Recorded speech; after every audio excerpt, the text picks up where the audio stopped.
16 साल की ये लड़की खतरनाक समुद्र में अकेले सफर करने का डिसाइड करती है। उस लड़की ने तो बचपन से ही इस सफर के लिए कई ज्यादा ट्रेनिंग ली थी और अब वो चाह रही होती है कि वो अपनी इस जर्नी को कंटिन्यू करे। आसपास के लोगों ने और इवन उसके टीचर ने भी उसे मना किया, क्योंकि उस समुद्र में जो भी अकेले गया है आज तक वापस नहीं आ पाया है। लेकिन उस लड़की के अंदर इतना ज्यादा जुनून था कि वो किसी की भी नहीं सुनती। सीधा वो अपने छोटे से बोट के अंदर बैठ जाती है और वहाँ से निकल पड़ती है। लेकिन उस लड़की को बिल्कुल नहीं अंदाजा था कि उसके साथ क्या होने वाला है। कुछ समय तक तो सारी चीजें नॉर्मल रहीं, लेकिन फिर उस लड़की को झटके लगना स्टार्ट हो गए थे, क्योंकि वो समुद्र के जिस रीजन में मौजूद थी वहाँ पर एक तूफान आने लगता है। लहरें इतनी ज्यादा ऊपर उठ रही थी कि उसकी नाव ऑलमोस्ट डूबने वाली होती है। उस लड़की ने तो हर एक बुरी कंडीशन के लिए अपनी ट्रेनिंग कंप्लीट की थी, लेकिन जब रियल कंडीशन सामने आती है तो उसकी सुध बुध खो गए थे। बेचारी हर एक मुमकिन कोशिश कर रही थी कि वो नाव को स्टेबल कर ले, लेकिन हवाएं इतनी तेज और लहरें तो पूरी तरीके से नाव को डैमेज पहुंचाती हैं। जैसे तैसे लड़की ने बचने के लिए सूट पहन लिया और अपने आप को रस्सी से बांध लिया होता है। ये इसलिए ताकि झटका लगने पर वो पानी के अंदर ना गिरे। इतने भारी तूफान के बीच अगर वो पानी के अंदर गिर गई तो उसका मरना तय है, ये उसे भी पता है। इसीलिए वो लड़की ट्राई कर रही थी कि वो एंकर गिरा दे ताकि उसकी बोट स्टेबल हो जाए। पर प्रॉब्लम ये थी कि इतने ज्यादा हिलने के कारण वो कोई एक्शन ही नहीं ले पाती। जैसे तैसे वो उस रस्सी को पकड़कर वापस बोट में जा रही थी, लेकिन लहरें इतनी ऊंची उठती हैं कि उसके इंजन रूम में पानी चला गया। सब कुछ इतना जल्दी हो रहा था कि उसे कुछ सोचने का टाइम ही नहीं मिलता और अब उसे पछतावा हो रहा था सालों पहले लिए गए उसके डिसीजन के ऊपर कि वो अकेले ही पूरी दुनिया के समुद्र को ट्रेवल करेगी। बात होती है कई साल पहले की, जब ये लड़की छोटी हुआ करती थी। उसका नाम जेसिका होता है, लेकिन ये बाकी बच्चों की तरह सोचती नहीं थी। जेसिका को बोट में ट्रेवल करना बहुत ज्यादा पसंद था और बचपन के समय में ही उसने डिसाइड कर लिया था कि उसे पूरी पृथ्वी का चक्कर अकेले लगाना है। जेसिका जब ये सारी बातें अपने पेरेंट्स से बताती है तो शुरुआत में उसके मॉम एंड डैड इसे मजाक समझ रहे थे, लेकिन बाद में पता चला कि जेसिका इसकी पूरी प्लानिंग करके बैठी है। उसने तो एक किताब में हर एक प्लान इंक्लूड करके रखा था कि कैसे वो समुद्र में नाव को चलाना सीखेगी और एक समय के बाद अपनी जर्नी चालू कर देगी। उसमें ये भी मेंशन था कि उसे कितने पैसे लगेंगे और उन पैसों को वो कहाँ से कमाएगी। वो बहुत मेहनत से पार्ट टाइम जॉब करेगी और बड़े बड़े ब्रांड से स्पॉन्सरशिप लेगी। ये पूरी प्लानिंग सुनने के बाद जेसिका के पेरेंट्स भी शॉक हो गए थे। फिलहाल तो वो जेसिका को इसलिए नहीं रोकते क्योंकि ये उसका सपना है और किसी भी बच्चे को उसके सपने से पहुंचने से वो नहीं रोकने वाले। जेसिका ने तो वहाँ के एक बंदरगाह पर काम करने वाले एक आदमी को ही अपना टीचर बना लिया। फ्री टाइम मिलने पर वो उसके पास चली जाती और कई सारे बोट चलाने की ट्रिक सीखती। धीरे धीरे करके जेसिका की स्किल्स काफी बेहतर होने लगी। वो शुरुआत में नॉर्मल पानी के अंदर नाव लेकर आगे बढ़ती और फिर बाद में थोड़ी लहर वाले पानी के अंदर। लेकिन अभी भी उसके मन को शांति नहीं मिल रही थी, क्योंकि उसे एक्चुअल खतरों का सामना करना था। जैसे तैसे करते हुए अब यहाँ पर कई साल बीत जाते हैं। हमारी जेसिका अब काफी बड़ी हो चुकी थी। उसके अंदर का जुनून भी उतना ही बड़ा होता है। जेसिका ने जिस तरीके से प्लान बनाया था वो उसे फॉलो करते हुए आगे बढ़ी है, यानी कि उसने एक बोट भी बना ली है और अब वो उसके अंदर बैठकर एक समुद्र में जाने वाली है। जब ये बातें कुछ रिपोर्टर्स को पता चली तो वो ये न्यूज कवर करने आ गए थे। सभी को यही लग रहा था कि ये तो खुदकुशी है। उस खतरनाक समुद्र में तो बड़े बड़े क्रूज शिप भी एकदम डूबने की अवस्था में होते हैं। सभी जेसिका को मना भी कर रहे थे इसके लिए, लेकिन जेसिका किसी की नहीं सुनती और सीधा अपने बोट के अंदर बैठकर आगे बढ़ने लगती है, यानी कि उसने अपना सफर शुरू कर दिया था। लेकिन जेसिका को नहीं अंदाजा कि उसकी उम्र चाहे कुछ भी हो, नेचुरल चीजें उसकी जान लेने से पीछे नहीं हटेंगे। अब कई घंटे बीतने के बाद जेसिका मेन समुद्र के अंदर आ जाती है, लेकिन अचानक उसे झटके लगे। पता चला कि उसकी बोट अब आगे ही नहीं बढ़ रही है। जैसे तैसे जेसिका जब बाहर निकलकर देखती है तो पता चला कि वहाँ पर कार्गो शिप मौजूद है जो एक्सपोर्ट इंपोर्ट का काम करती थी। उसका साइज इतना बड़ा होता है कि अगर उसकी बोट उसके नीचे आ गई तो पूरी तरीके से डिस्ट्रॉय होकर खत्म हो जाएगी।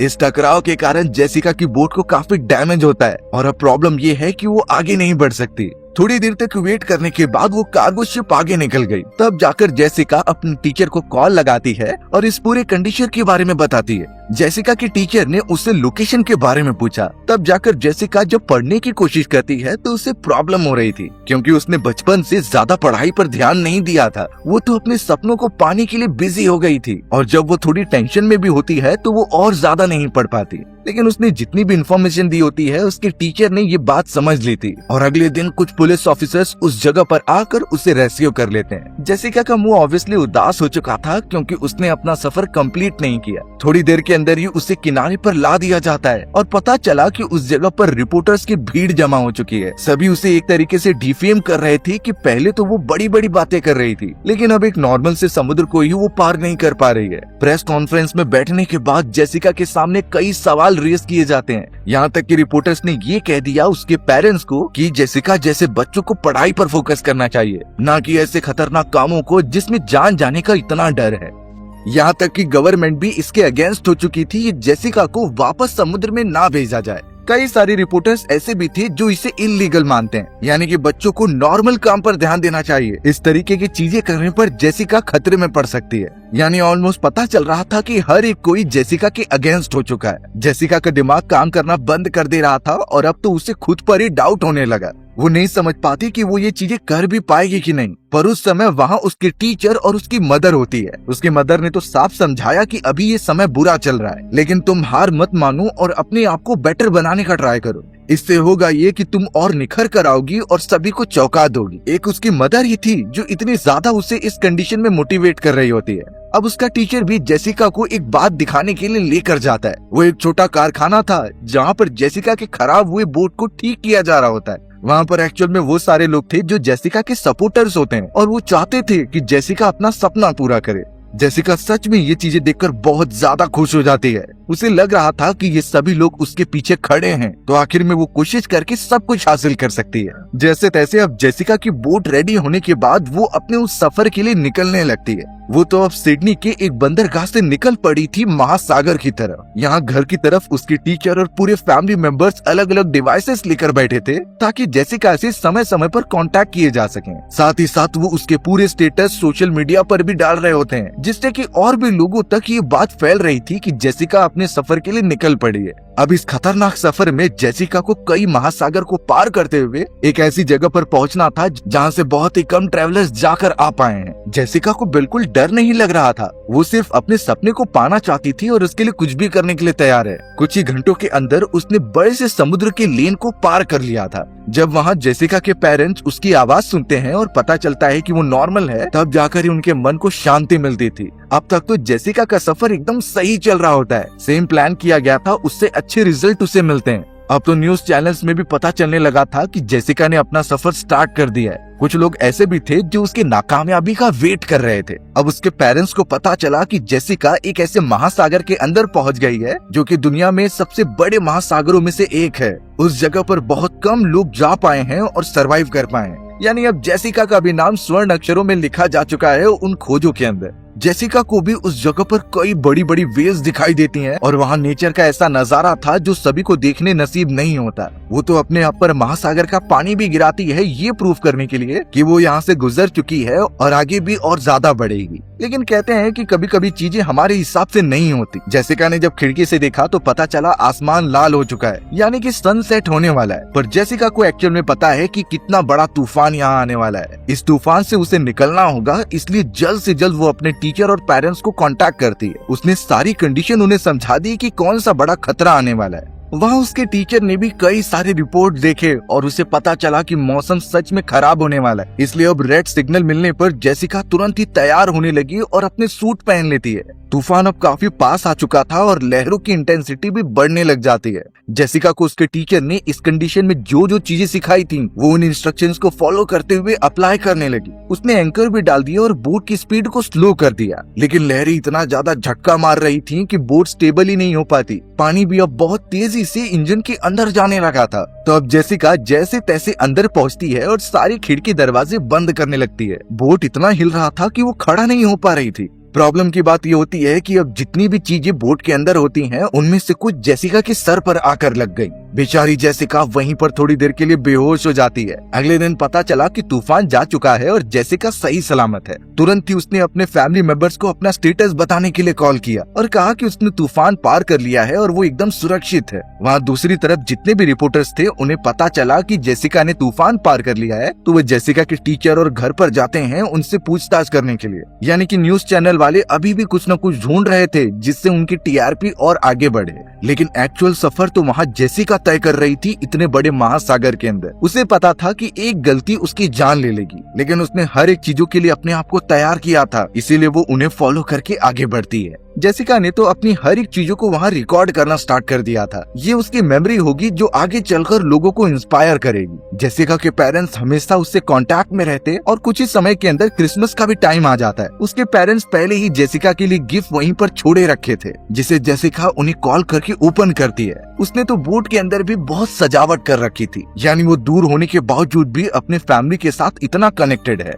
अब यहाँ पता चल रहा था कि इतना लंबा सफर तय करने के बाद जेसिका उस लोकेशन पर पहुंच चुकी है जो अंटार्कटिक महासागर और बाकी महासागरों को एक दूसरे से जोड़ता है। कहा जाता है कि उस जगह का मौसम इतना खराब होता है कि बड़ी से बड़ी शिप भी वहाँ पर सरवाइव नहीं कर पाती, लेकिन जेसिका और उसके टीचर ने इसके लिए भी प्लान बना कर रखा था। वो लहरों के बीच बोट को इस तरीके से हिला रही थी ताकि उसका बैलेंस बना रहे। और अच्छी बात होती है कि उनका ये प्लान काम कर रहा होता है, यानी वो उस खतरनाक रीजन को पार करके और आगे बढ़ रही थी। इंसानी जगत में ये एक चमत्कार होता है जो कि जेसिका ने अपने दम पर कर दिखाया है। ये बातें अब चारों तरफ आग की तरह फैलने लगी। जेसिका को इससे काफी अच्छी रिकॉग्निशन मिलने लगी होती है। जेसिका और उसका टीचर भी इससे बहुत ज्यादा खुश हो रहे थे, पर उन्हें क्या पता कि एक ऐसी कंडीशन सामने आने वाली है जिसके बारे में उन्होंने सोचा ही नहीं था। जेसिका ट्रैवल करते हुए अब एक ऐसे लोकेशन पर पहुंच गई जहां पर पानी तो दूर दूर तक फैला हुआ था, लेकिन हवाएं बिल्कुल नहीं चल रही थी। पानी एकदम स्टिल होता है, जिसकी वजह से उसकी बोट भी एक ही जगह पर रुकी रहती है। अगर हवा नहीं होगी तो उसकी बोट आगे नहीं बढ़ेगी। जेसिका एक ही जगह पर कई घंटों तक रुकी रही। उसे भी पता था कि ऐसी सिचुएशन में वो कुछ नहीं कर सकती, उसे तो वेट ही करना होगा हवा के चलने का। देखते ही देखते पूरे एक दिन वहाँ पर बीत जाते हैं, लेकिन कुछ नहीं हुआ। जेसिका बोट के अंदर ही बैठे रहती और कई देर तक एक ही चीज को देखते रहती। ऐसा लग रहा था कि उसे कुछ करने के लिए है ही नहीं। उसका मन अंदर से उतावला होता जा रहा था, और अब तो उसने अपने पेरेंट्स और टीचर की भी कॉल एक्सेप्ट करना बंद कर दिए थे। ये इसलिए क्योंकि वो बहुत ज्यादा आइडल रहने लगी थी। उसके दिमाग में ये बातें बैठ गई थी कि वो यहाँ से कभी बाहर नहीं निकल पाएगी। वहाँ उसका टीचर भी बहुत ज्यादा परेशान हो रहा होता है। वो तो उसकी लोकेशन ट्रेस करने की कोशिश भी कर रहा था, पर इस समय इसका कुछ फायदा नहीं है। कुछ और दिन भी इस तरीके से बीत गए और जेसिका एकदम अकेली हो चुकी थी। लेकिन तब जाकर उसने अपनी मदर का कॉल एक्सेप्ट किया। जेसिका बहुत ज्यादा अकेला फील कर रही थी और उसे डर भी लग रहा था। उसकी मदर ने सब कुछ एक्सपीरियंस किया और फिर बाद में उसे समझाने लगी कि ये तुम्हारा सपना है, सपने पूरे करने के लिए हमें कुछ सैक्रिफाइसेस करने पड़ते हैं। उसने अपनी बेटी का ध्यान भटकाने के लिए कहा कि तुम आसमान की तरफ देखो और जो तुम्हें सबसे ज्यादा चमकीला तारा दिखाई देगा वो भी उसे ही देख रही होगी। ये सारी बातों का कंक्लूजन ये निकलता है कि जेसिका को अच्छा लगने लगा था। वो सच में उन तारों को देखकर अपना दिल बहलाती है, और उस मोमेंट पर पानी इतना स्टिल हो चुका था कि आसमान में जितने भी तारे थे सबके रिफ्लेक्शन पानी में दिखाई दे रहे होते हैं। ऐसा लग रहा होता है कि जेसिका किसी अलग ही दुनिया में पहुंच चुकी है। अच्छी बात सबसे ये हुई कि थोड़ी देर के अंदर ही वहाँ पर हवा चलने लगी। हवा की वजह से पर्दे हिलने लग जाते हैं, यानी कि उसकी बोट आगे बढ़ती है। जेसिका के चेहरे पर एक और बार खुशी आ गई और अब वो पहले की तरह एकदम एक्साइटेड होकर बोट को आगे लेकर बढ़ने लगी। इस बार जेसिका को कॉन्फिडेंट था कि वो अपने घर वापस पहुँच कर रहेगी। वो अपनी फैमिली से मिलना चाहती थी और उन्हें अपनी अचीवमेंट बताना चाहती थी। अब कुछ ही 100 किलोमीटर बचे थे उसे अपने कॉन्टिनेंट में पहुंचने के लिए। जेसिका ने तो अपने फैमिली मेंबर से भी कांटेक्ट करके ये कह दिया कि वो सही सलामत पहुंच जाएगी। वो लगातार अपनी मदर से बातचीत करते हुए अपने टीचर को इन्फॉर्मेशन प्रोवाइड करती है, पर उसने काम करते हुए नोटिस किया कि उसके बोट में छोटी सी दरार पड़ी हुई है। उसने तुरंत ही सोचा कि ये दरार जरूर लास्ट टाइम आए हुए उस तूफान की वजह से हुआ होगा। इसे ठीक नहीं किया गया तो ये आगे चलकर बड़ा हो सकता है। इसलिए जेसिका ने जरा भी टाइम नहीं गवाया और उस दरार को पूरी तरीके से भरने लगी। अब उसके बोट और घर के बीच ज्यादा डिस्टेंस बचा नहीं था। जेसिका बहुत ज्यादा खुश थी क्योंकि इसके बाद उसकी जिंदगी बदलने वाली है। चारों तरफ उसकी ही जर्नी के बारे में बातचीत की जा रही थी, यानी वो एक्चुअल में काफी फेमस हो चुकी है। लेकिन किस्मत को ज्यादा हैप्पी एंडिंग पसंद नहीं आती। जेसिका की अचानक नजर जाती है वेदर फोरकास्ट की तरफ और पता चला कि जिस जगह से वो आगे बढ़ रही है वहीं पीछे की तरफ अंटार्कटिका के महासागर से एक तूफान उसकी तरफ बढ़ रहा है। इस तूफान के अंदर कुछ टॉर्नेडोज भी हैं जो काफी ज्यादा स्पीड से उसकी तरफ ही आ रहे थे।